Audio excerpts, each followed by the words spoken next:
এবারে সংগ্রাম আমাদের মুক্তির সংগ্রাম।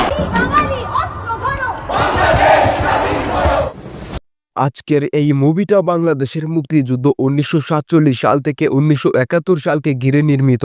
আর যেহেতু এই মুভিটা ইন্ডিয়ান পরিচালক দ্বারা তৈরি, তাই মুভিটার ভেতরে ইন্ডিয়াকে রিপ্রেজেন্ট করা হয়েছে সেটা বলাই বাহুল্য। তাই চলুন সাবস্ক্রাইব করে ভিডিও শুরু করা যাক। মুভির শুরুতে আমাদেরকে বেশ কিছু ইনফরমেশন দেওয়া হয়।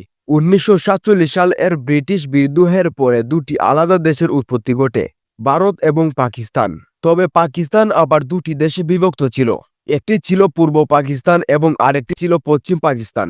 যেহেতু পশ্চিম পাকিস্তানের জনসংখ্যা এবং আয়তনে বেশি, এই জন্য তারা পূর্ব পাকিস্তানকে তাদের গোলাম ভাবতে শুরু করে, আর যেটাকে আজকে আমরা বাংলাদেশ হিসেবে চিনি। তারা বাঙালিদের উপরে বিভিন্ন নিয়ম কানুন চাপিয়ে দেয়, কিন্তু বাঙালিরা এটা বেশি দিন সহ করে না। একসময় বাঙালিদের মধ্যে বেশ কয়েকজন নেতা নির্বাচন করার সিদ্ধান্ত নেয়। তারা নির্বাচনেও বিপুল ভোটে জয়লাভ করে, কিন্তু পশ্চিম পাকিস্তান তাদের এই ক্ষমতা অর্জনকে কোনোভাবে স্বীকৃতি দেয় না, যার ফলশ্রুতিতে বাংলাদেশ একটি ব্যাপক বিদ্রোহ তৈরি হতে থাকে। তখন ইয়াহিয়া খান তখনকার সবচাইতে জনপ্রিয় নেতা শেখ মুজিবুরকে কারাগারে নিক্ষেপ করে। পাশাপাশি ঢাকার মধ্যেই একটি ভয়াবহ গণহত্যা চালানো হয়।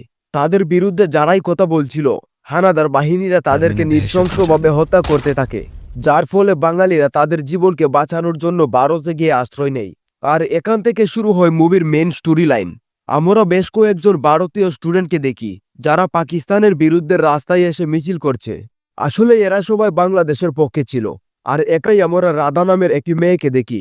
রাধা অনেক মেধাবী একজন স্টুডেন্ট, আর এই সব কিছু ও নির্বাণ দূর থেকে দেখছে।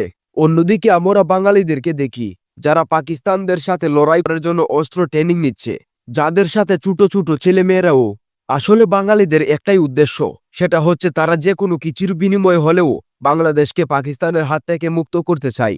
আর এদিকে আমরা রাধাকে দেখি যে এখন ক্লাসের মধ্যে, তবে সে লেকচারের দিকে মনোযোগী না হয়ে তার খাতার মধ্যে অদ্ভুত কিছু একটা লিখছে।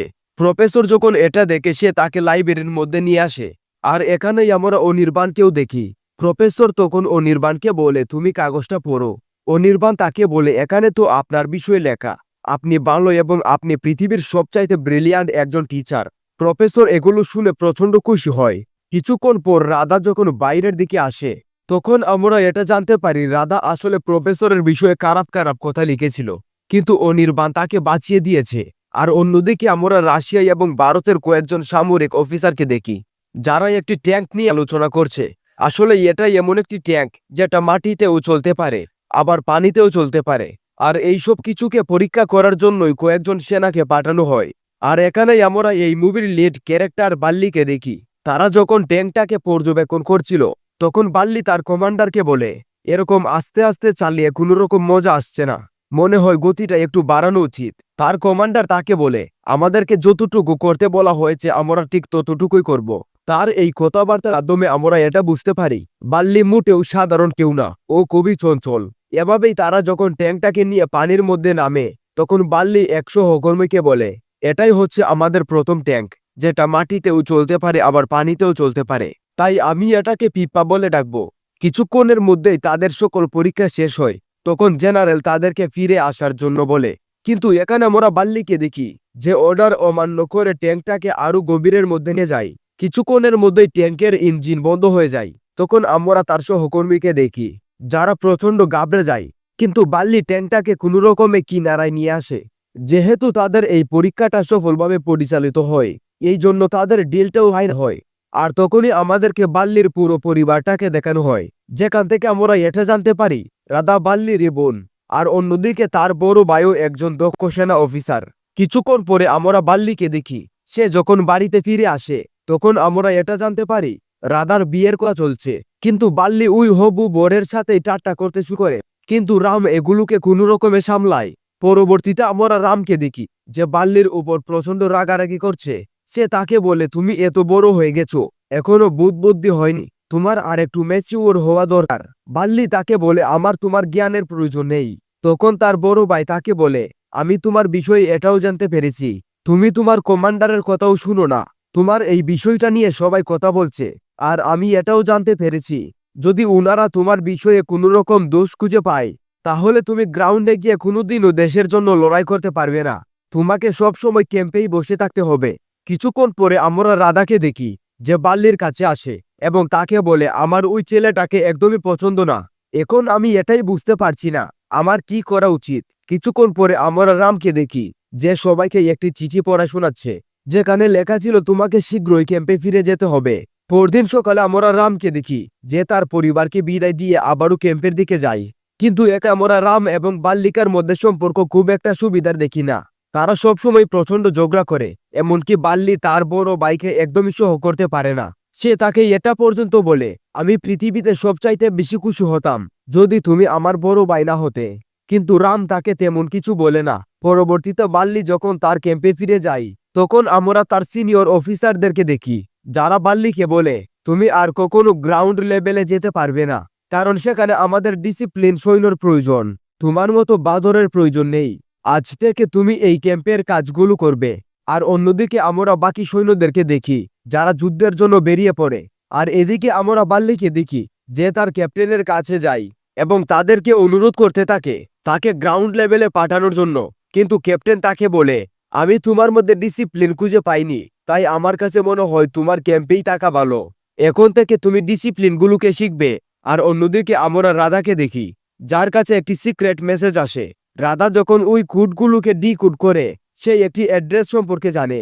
এভাবে সে যখন ওই লোকেশনে যায় তখনই আমরা সেখানে অনির্বাণকে দেখি। আসলে অনির্বাণ এর সিক্রেট কমিউনিকেশন অথরিটি আন্ডারে কাজ করে। অনির্বাণ তখন রাধাকেও তাদের সাথে যোগ দেওয়ার জন্য বলে। তখন আমরা তাদের প্রধানকে দেখি যে রাধাকে বলে তুমি চাইলে আমাদের সাথে কাজ করতে পারো, কারণ আমি তোমার বিষয়ে শুনেছি তুমি যে কোনো কোডকে সহজে ডিকোড করতে পারো। আর অন্যদিকে তুমি আর্মি পরিবারের সদস্য, তাই চাইলেই তুমি দেশের সেবা করতে পারো। রাধাও তাদেরকে হ্যাঁ বলে দেয়। আর এভাবেই তারা যখন একে অপরের সাথে কাজ করতে থাকে তখন রাধা এটা জানতে পারে আসলে প্রফেসরই অনির্বাণের বাবা। রাধা এটা শুনে প্রচন্ড লজ্জা পায়, কারণ সে তার বাবার নামেই ওই বাজে কথাগুলো লিখেছিল। অন্যদিকে আমরা রামকে দেখি সে যখন তার ক্যাম্পের মধ্যে যায় তখন তার ক্যাপ্টেন তাকে বলে দেখো আমরা যদি যুদ্ধটাকে জয়লাভ করতে চাই তাহলে আমাদের বাংলাদেশের সাহায্যের প্রয়োজন। আর এই সাহায্যটা একমাত্র আমাদের মুক্তি বাহিনী করতে পারে। তাই তুমি এখন লুকিয়ে বাংলাদেশে প্রবেশ করবে এবং মুক্তি বাহিনীদের সাথে দেখা করবে। পরদিন আমরা রাম এবং তার সহযোগীকে দেখি যারা বাংলাদেশে প্রবেশ করে। আর এখানেই আমাদেরকে তখনকার কিছু ভয়াবহ পরিস্থিতি দেখানো হয়। চারদিকে শুধু লাশের চোরাচুরি। কিছুক্ষণের মধ্যেই রাম মুক্তি ক্যাম্পে এসে পৌঁছায়। সে যখন সেখানকার ক্যাপ্টেনের সাথে কথা বলে তখন ক্যাপ্টেন তাকে বলে আমরা আপনাদেরকে সব দিক থেকে সাহায্য করব, কারণ আমরা ওদেরকে হারাতে চাই। অন্যদিকে আমরা বাল্লিকে দেখি সে যখন ক্যাম্পের মধ্যে ছিল তখন তার একজন অফিসার তাকে বলে তোমার জন্য একটি কাজ আছে। আসলে আমাদের এই ট্যাঙ্কগুলোতে শুধুমাত্র 3 জন লোক বসতে পারে, তাই আমরা চাই তুমি এমন একটা ব্যবস্থা করো যেটার ফলে একসাথে 4 জন বসতে পারে। অন্যদিকে আমরা এটাও জানি তুমি এই ট্যাঙ্কটার বিষয়ে অনেক বেশি ধারণা পেয়েছো, তাই একমাত্র তুমি এটাকে করতে পারবে। তখন বাল্লি তাদেরকে বলে হ্যাঁ আমি অবশ্যই চেষ্টা করব। কিছুক্ষণ পরে আমরা বাল্লিকে দেখি যে ওই ট্যাঙ্কটার ভেতরে বিভিন্ন মডিফাই করতে থাকে। আর অন্যদিকে আমরা রামকে দেখি যে এখন মুক্তি বাহিনীদের ক্যাম্পে সে সেখানকার বাচ্চাগুলোকে অস্ত্র চালানো শেখায়। কয়েকদিন পর আমরা একজন অফিসারকে দেখি যে বাল্লির সাথে দেখা করতে আসে। তখন বাল্লি তাদেরকে বলে এখন আমরা 4 জন বসতে পারবো। এমনকি সে ওই ট্যাঙ্কটার বিষয়ে বেশ কিছু গুরুত্বপূর্ণ তথ্য দেয়। তখন ওই অফিসার বাল্লিকে বলে তোমার তো যুদ্ধে থাকা উচিত, তুমি এখানে কি করছো? বাল্লি সবকিছু খুলে বলে। তখন সেই অফিসার তাকে বলে আমি তোমাকে অনুমতি দিলাম, তুমি শীঘ্রই যুদ্ধে যাও।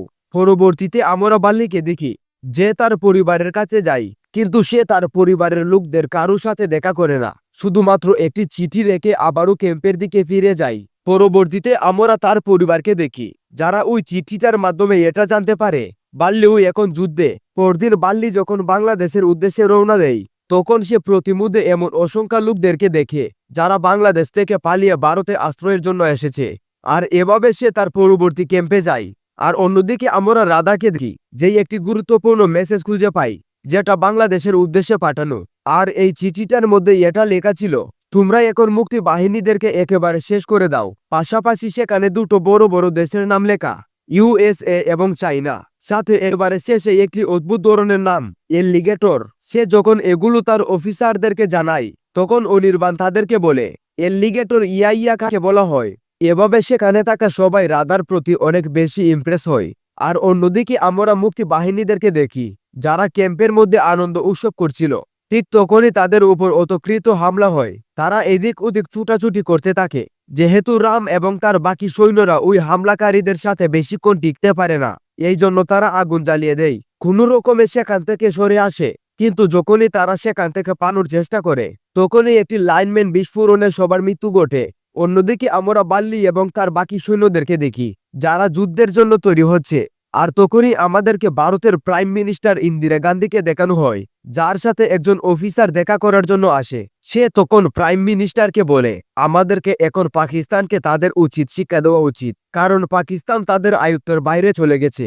কিন্তু প্রাইম মিনিস্টার তাকে বলে, আমরা যদি এখন তাদের উপরে আগে হামলা করি তাহলে আন্তর্জাতিক পর্যায়ে এটা বড় ধরনের প্রভাব ফেলবে। তখন ওই অফিসার তাকে বলে, আপনি যদি আমাকে অনুমতি দেন তাহলে আমার একটি প্ল্যান আছে। আমরা আমাদের সৈন্যদেরকে লুকিয়ে বাংলাদেশের 10 কিলোমিটার এর মধ্যে প্রবেশ করাবো। আমরা সেখানে এমনভাবে হামলা চালাবো যেটা বাইরের দেশেরাও জানতে পারবে না। কিন্তু যখনই এটা ইয়াহিয়া খান জানতে পারবে তারা নিশ্চয়ই আমাদের উপর হামলা করবে, আর তখনই আমরা বড় ধরনের হামলা চালাবো। কিন্তু বিদেশি শক্তি এটাই জানবে পাকিস্তানিরাই আমাদের উপরে হামলা চালিয়েছে। প্রাইম মিনিস্টারের এই প্ল্যানটা অনেক বেশি পছন্দ হয়। সে তাদেরকে এমনটাই করার জন্য বলে। পরবর্তীতে আমরা ভারতীয় সেনাবাহিনীদেরকে দেখি যারা লুকিয়ে লুকিয়ে বাংলাদেশ প্রবেশ করে।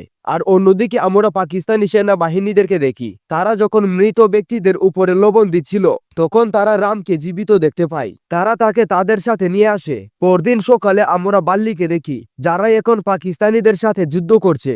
কিন্তু যেহেতু ইন্ডিয়ানরা ওই আধুনিক ট্যাঙ্কগুলোকে ইউজ করছিল, এই জন্য পাকিস্তানি সেনাবাহিনীরা বেশিক্ষণ টিকতে পারে না। তবে এই সংঘর্ষের মধ্যে বাল্লিকাদের ক্যাপ্টেন প্রচন্ড আহত হয়। সে সেখানেই মৃত্যুবরণ করে।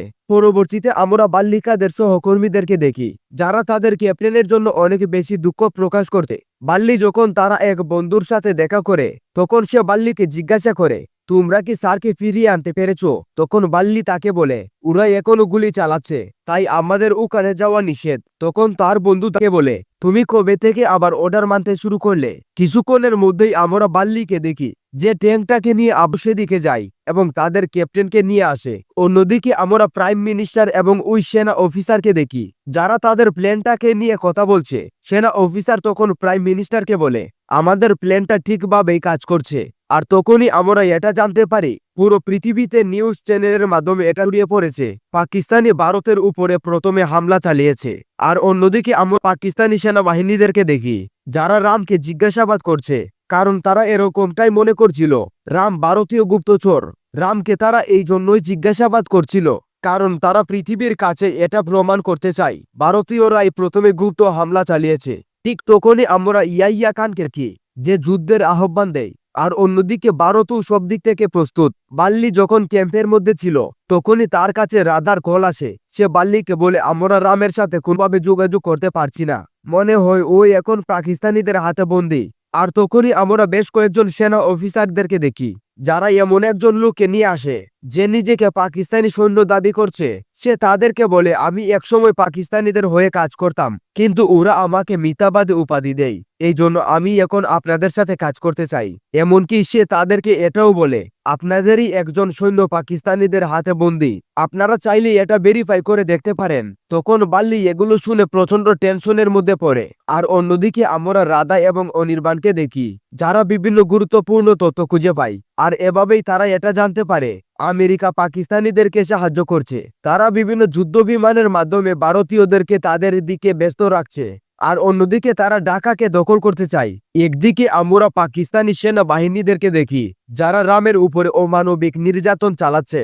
অপরদিকে আমরা বাল্লিকাদেরকে দেখি যারা তাদের দিকে এগিয়ে আসছে। তারা যখন কিছুটা সামনের দিকে যায় ঠিক তখনই বড় ধরনের একটি বিস্ফোরণ হয়। আর তখনই আমরা বেশ কয়েকজন মুক্তি বাহিনীকে দেখি যারা ওই ট্যাঙ্কের সামনে আসে, কিন্তু বাল্লি তাদেরকে সবকিছু খুলে বলে। আর এভাবেই তারা একসাথে আবারও সামনের দিকে এগিয়ে যায়। কিন্তু তারা যখন কিছুটা সামনের দিকে যায় তখন তাদের ক্যাপ্টেন তাদেরকে বলে, এখানকার যে ব্রিজটা রয়েছে সেটা পুরোপুরি ধ্বংস হয়ে গেছে। তখন বাল্লি তাকে বলে, তাতে আমাদের কোনো অসুবিধা নেই। আর এভাবেই তারা ওই ট্যাঙ্কগুলোকে পানির মধ্যে নামিয়ে দেয় এবং খুব সহজেই অপর পাশে চলে আসে। অন্যদিকে আমরা পাকিস্তানি সেনাবাহিনীদেরকে দেখি, তারা যখন রামকে প্রায় মেরেই ফেলবে, ঠিক তখনই একজন মুক্তি বাহিনী ওই পাকিস্তানি সৈন্যকে মেরে দেয়। আর এভাবেই রাম কোনো রকমে নিজেকে রক্ষা পায়। কিছুক্ষণের মধ্যেই আমরা বাল্লিকাদেরকে দেখি, যারা ওই ক্যাম্পের কাছে চলে আসে, আর এভাবেই সেখানে একটি ভয়াবহ যুদ্ধ শুরু হয়। বাল্লিকা তখনই ক্যাম্পটাকে উড়িয়ে দেয়, যার ফলে পাকিস্তানি সৈন্যরা আত্মসমর্পণ করে। কিছুক্ষণ পরে আমরা বাল্লি এবং তার বড় ভাইকে দেখি, যারা আবারও বাড়িতে ফিরে আসে। তাদের মা তাদেরকে দেখে অনেক বেশি খুশি হয়। আর এভাবেই 1971 সাল নিয়ে নির্মিত এই মুভিটি এখানে শেষ হয়।